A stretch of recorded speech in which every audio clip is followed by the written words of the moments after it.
لكنها ما زالت البداية، ما زالت البداية، وما زال للنجوم رابع العالم المنتخب المغربي المصنف الثاني عشر على مستوى العالم الكثير والكثير. ودي عرضية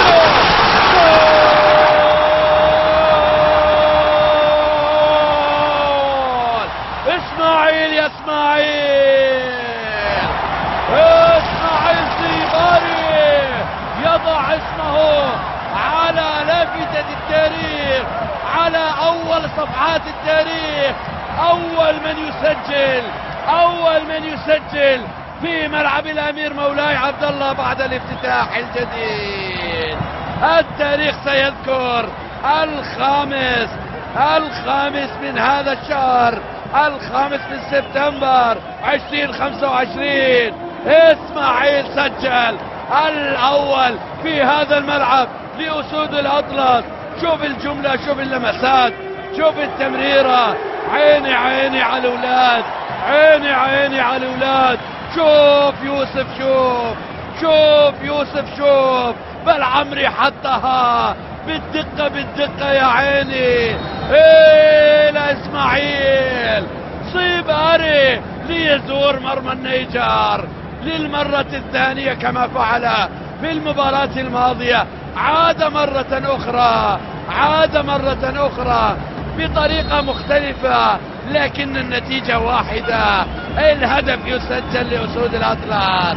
المغرب تتقدم بهدف يقربهم للمونديال. افرح الركراكي. ناظر على اللاعبين لأن مباراة تأتي في بداية موسم، لذلك دكة البدلاء سيكون لها دور كبير. وهذه عرضية تلعب، الله،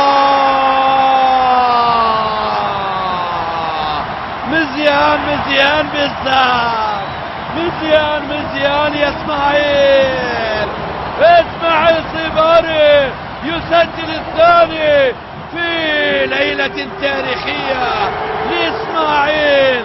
مرة أخرى يزور مرمى النيجر، يسجل الثاني لمصلحة أسود الأطلس.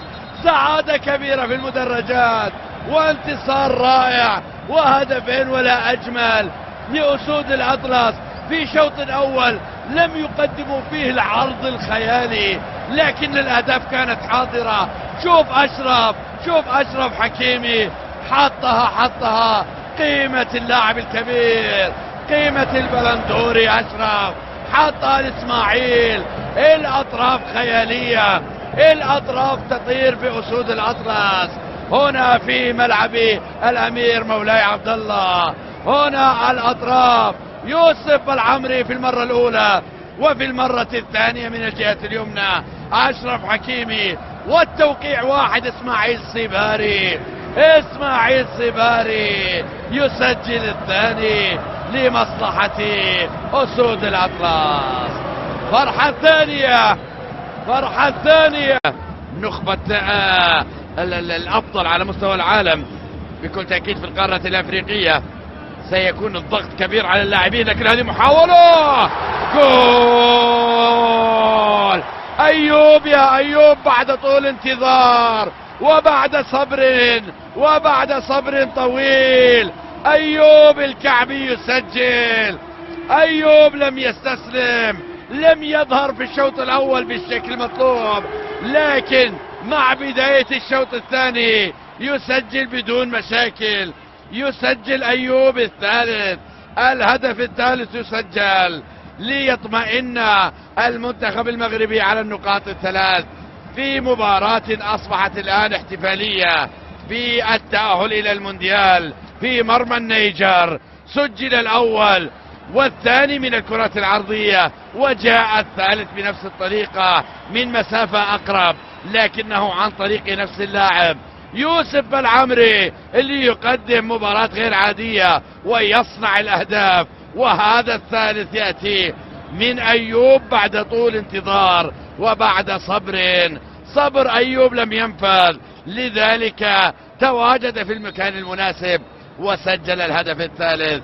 الهدف الثالث يسجل عن طريق أيوب الكعبي مهاجم أولمبياكوس اليوناني. غنية دخل من خلالها بلال الخنوس، ما زال أناحي أيضا موجود في دكة البدلاء. عرضية تلعب على القائم الثاني عالية ورأسية، والرابع بالرؤوس يا حمزة، بالرؤوس في أول لمسة. حمزة إكمان يكمل ما بدأه البقية، ما بدأه إسماعيل وأيوب يكمله حمزة إكمان ويسجل في هدف جاء بالرؤوس من نايف أكراد، وضعها على رأس زميله حمزة إكمان ليسجل من أول لمسة. الرابع يأتي لمنتخب أسود الأطلس، لمنتخب المغرب. شوف الراسية، شوف وضعها، حطها أمام حمزة في الشباك.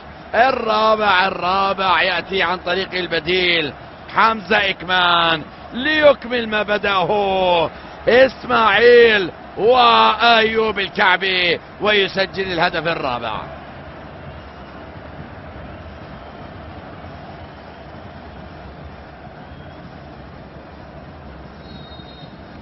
لقطة جميلة ودكة بدلاء غنية، لذلك منتخب المغرب مرشح أن يقترب من أرقام نور الدين نيبت والبقية.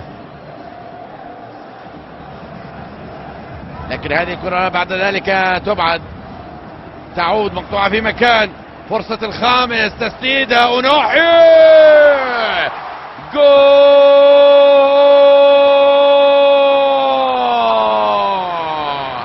عز الدين أناحي يسجل الخامس. 5 وخميسة على الأولاد، 5 وخميسة على أسود الأطلس. الله، خماسية في مرمى النيجر تنقل أسود الأطلس للمونديال. 5 أهداف رائعة، والأروع يأتي عن طريق عز الدين أناحي بعد أن دخل إلى ملعب المباراة من دكة البدلاء ليسجل هدفا رائعا بتسديده. اللاعب اللي لفت أنظار العالم في مونديال قطر يستمر في العطاء، ينتقل إلى جيرونا اللي يلعب في الليغا. اللاعب اللي أذهلت مهاراته لويس انريكي والبقية.